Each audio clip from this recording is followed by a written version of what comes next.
来乡亲啊，继续来看新竹市长高虹安最近佫卡到各种的争议，包括带着好业厝用高级车来接送，也佫有伊男朋友李中庭被指控介入市府的事务，超跨年。高虹安是护回去，讲今年根本都无要办跨年，哪有啥物超跨年的空间呢？用高级车接送这件代志，伊讲伊已经甲汇款予私家车驾驶的证据摕予警方处理。另外，因为论文抄袭的案件，高虹安再去到台北法院来出庭。事后，伊讲，这个开庭的过程顺序已经定后一届调解的时间。我也出示了，我在搭乘我的司机，他如果用私家车来载送我跑公务行程的时候，那其实我都有就是汇款给他的这个证据。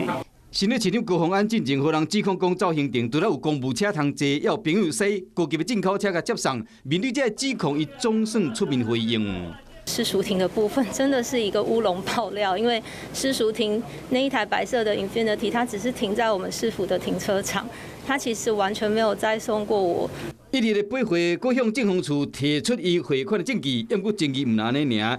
带5000万的豪体，加有建商背景出头家税厝，男朋友李中庭被质疑是白手套阴谋解税。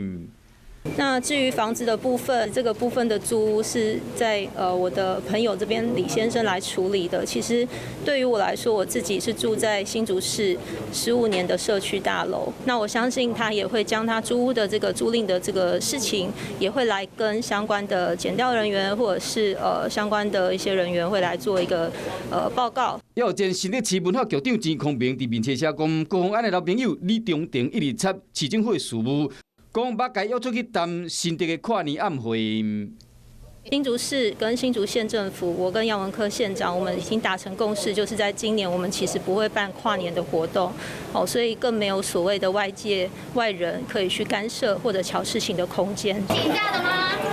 高虹安透早到放院出庭。因为涉嫌抄朴素的论文，伊甲朱七岁同仁共同发表的期刊的论文，中一内容有8成。针对这点，高虹安无承认侵权，嘛强调讲开庭的过程真顺利。因为除了论文以外，面对新竹市长各种的争议，也有真正应该讲清楚的所在。